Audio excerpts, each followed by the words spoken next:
Do you ever wonder about the hard questions of life? Sometimes, like if life isn't fair to everybody, doesn't that make life fair? Hmm. Or like, is sand called sand because it's between sea and land? Hmm. Or like, if babies are 9 months old in the womb, why aren't they 9 months old when they're born? Or who took a picture of the first camera? Hmm. Or if a tree falls down in a forest and no one's around to hear it, does it make a sound? Who knew what time it was when the first clock was made? Hmm. Interesting. Like the brain named itself. So does that mean the brain knows that it named itself?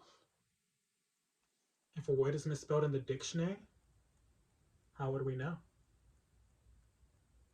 Wow. These are the questions that we ponder.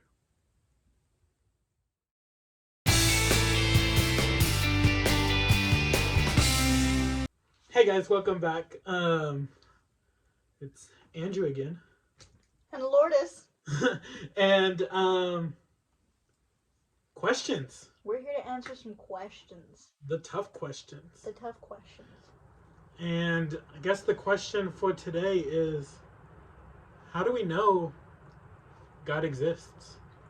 The big kahuna. The big question. The big Right. question. And I guess at times, like, right, that's in our nature, um, as humans, is to, and I'm sure, I don't know if some of y'all have had this question of, how do we know God exists, or how can we prove God exists, or I guess when sometimes we have doubts of, is there really a God? Yeah. Yeah, and that's okay. I think we first need to establish that it's okay that, like Andrew said, we're human, and we have a big seeing is believing mindset. Sometimes if your friend comes up to you and tells you like, "Oh my gosh, like I saw this, this big, I don't know, like crater or this really cool car driving down the street," and you're like, "Oh my gosh, where?" And then they go and they try and take you to show it to you, but the car's like gone maybe, and you're just like, Mm. "Do you really see it though?" Like I think you're making it up. We tend to be the type of people who are like, take a pic or it didn't happen, Yeah. or I'll see it when I believe it. Yeah, definitely. And it's just kind of like our human thoughts and our human mindset is just we want to be so sure and so set in the things that we believe and the things that we see that it's kind of hard to do that with God when you're kind of just told, well, you gotta have faith, trust that He's there, and it's like, ah, how am I supposed to do that? Right? And I guess the big one is how? How do we do that? Hmm. And the first one I think is that's part of faith. Yeah, 100%. Faith is to quote Hebrews 11:1. Faith is the realization of what is hoped for and the evidence of things not seen.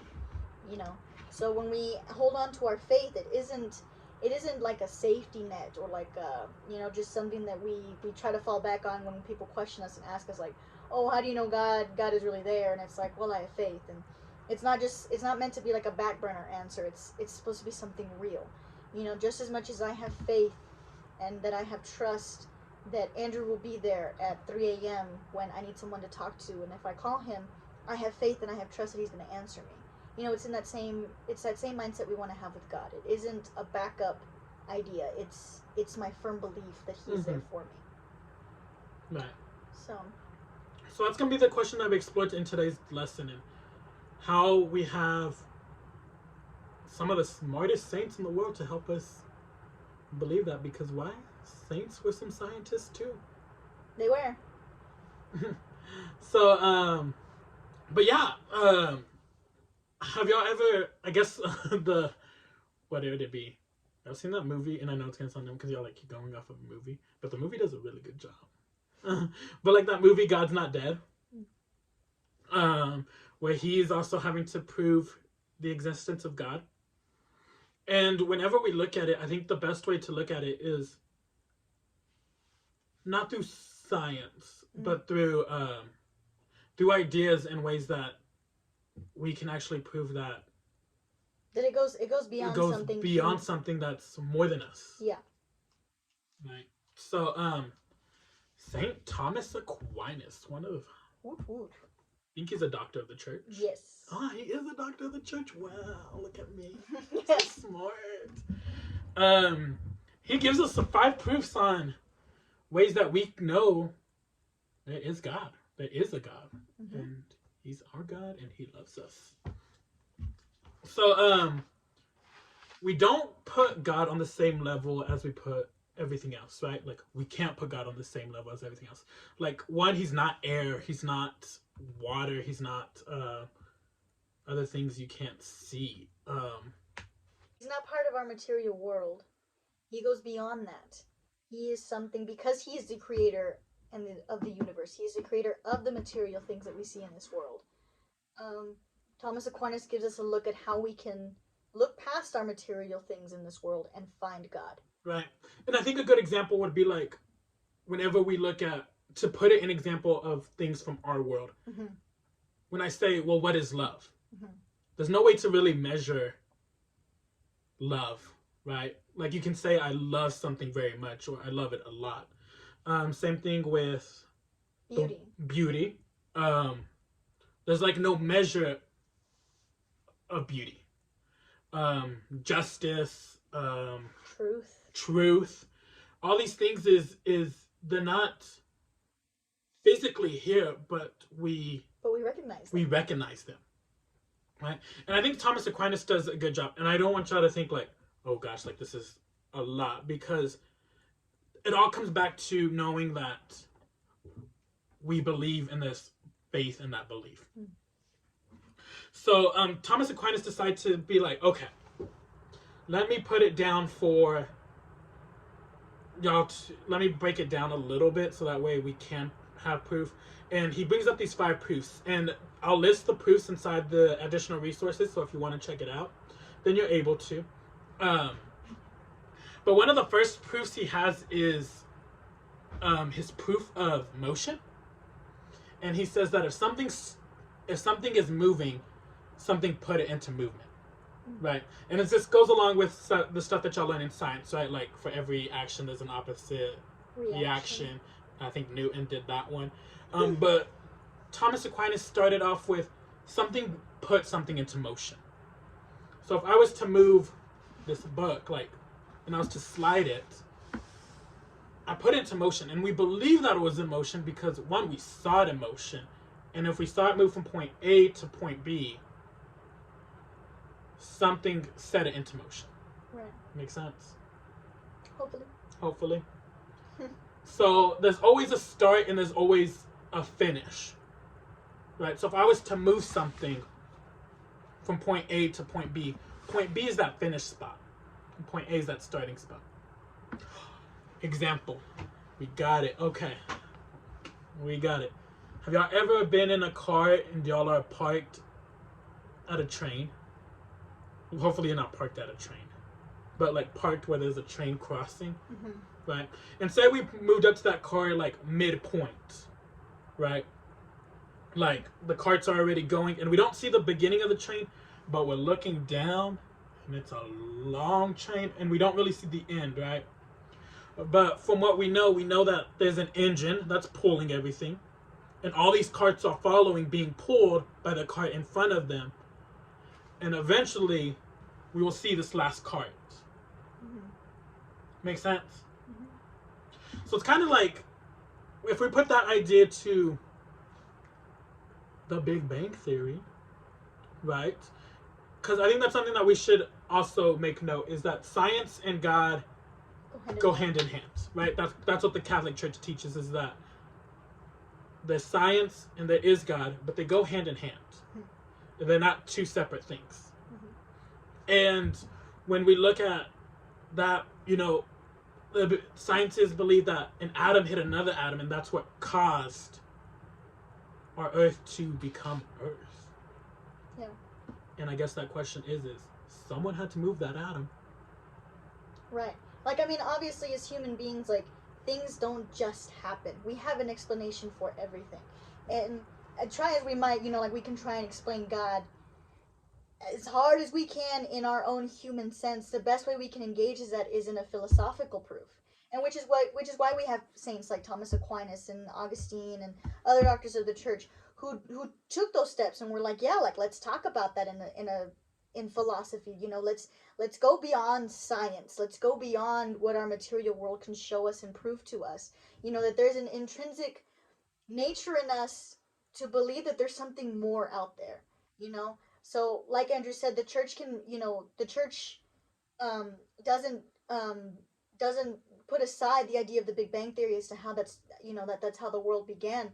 Quite possibly, that might be how the world started it, but not without the hand of God. And as humans, we have to ask that question, like Andrew just finished off with. With the way the Big Bang Theory started was that there was a big boom. What caused the big boom? Big boom doesn't happen just cause something had to have taken a part in that. And as Christians, we can place that idea on God. What more explanation could there be than the creator of the universe taking his moment to create, right? For sure, for sure. Then we have the ideas of desires and satisfaction, right? Um, Thomas Aquinas also points out that we have desires that need to be satisfied. Hmm. And the point that we can go to these desires is God. Um, Examples of like, how do we not be hungry? Well, we eat. Hmm. How do we not be thirsty? Well, we drink. And it goes back to how I stated, whenever we say of what is God, and we have that statement, we have the Bible verse of God is love and all love is coming from God. Whenever we don't feel satisfied, we have a source of saying we're not satisfied because we need more of God. Does that make sense? Yeah. Yeah, I think what Andrew's trying to say is sometimes we like to think that everything in our lives is what's making us happy. And sometimes when you think that things are gonna make you happy, sometimes you finally get it and you kind of just sit there and you're still like, I'm still not happy. This isn't what it is. And it's because there's some part of us inside that is a desiring God and what God's happiness can provide for us. Mm-hmm. Yeah. Thank you. Nicely worded. She does a better job on wording some things, guys. That's why we make a good team. Yeah. So I think what's next to kind of ask ourselves is if we can acknowledge the idea that inside ourselves we desire to know God and we desire to believe that God is there.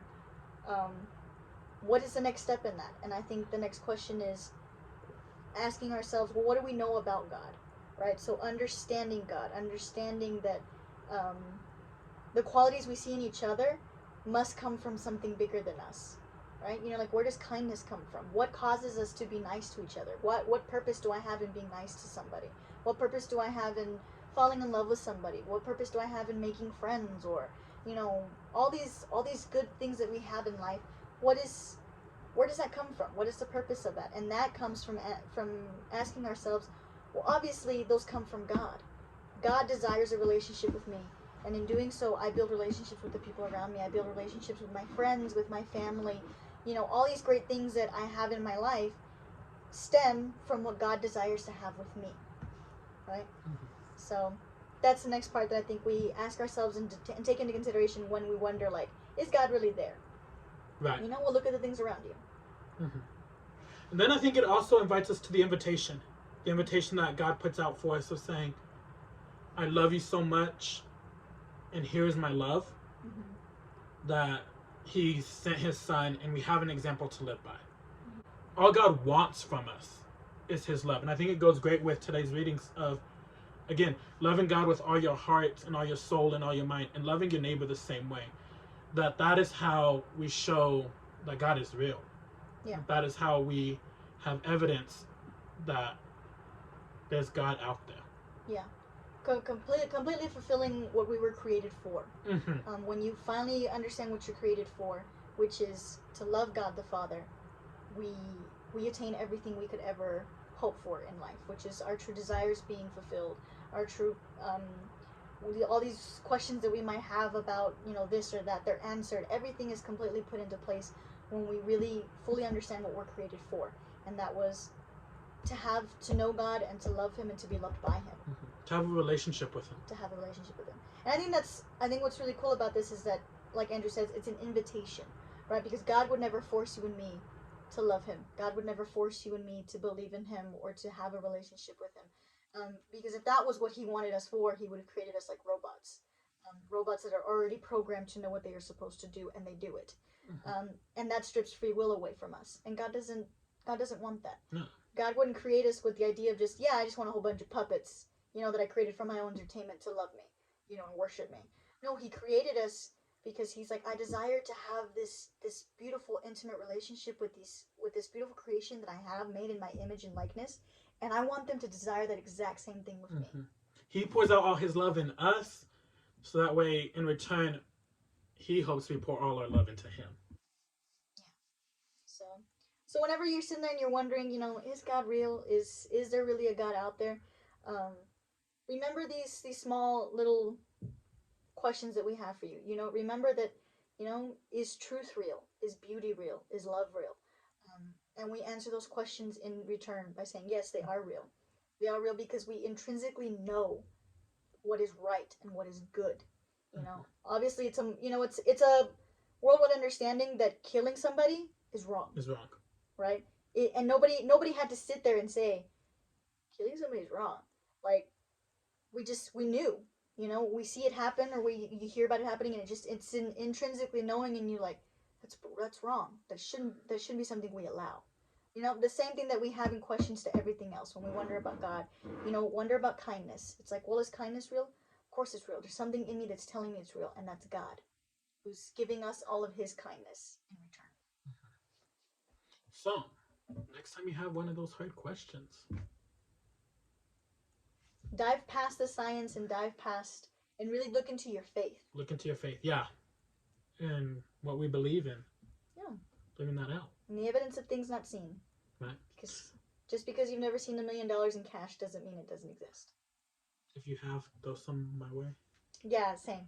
If you have it lying around, just throw some my way. Yeah. I think this is important to, again, bringing us into preparing for confirmation. I think Lourdes does an amazing job of making that connection of it's our purpose, right?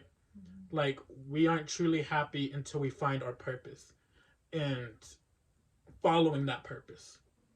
And, whenever we're getting confirmed, we are saying yes to the invitation that, we kind of brought forward is we're saying, yes, I believe in my Catholic faith. Yes, I believe that there's a God. And I'm going to follow this invitation to hopefully find my purpose in this. Because that's all confirmation is. It's saying yes to the invitation that God has put out in front of us. Of saying, are you willing to accept it and follow wherever I lead you in your Catholic faith? Yeah. So that's something that we need to look towards as we continue to prepare for confirmation, is that, yes, we're going to have questions along the way. And yes, there's going to be doubts. But are we willing to surpass all these questions and doubt to ultimately saying, God, I know that there's an invitation for me, and I'm willing to step forward and saying yes to this invitation, that I want to know you and I want to love you, and confirmation is the way for me to get there. Yeah, 100%. Definitely agree with that. Okay. So, going back to the video of earlier, is sand called sand because it's between sea and land? You tell me. You tell us. Deuces, guys. Y'all have a good rest of y'all's day. Bye.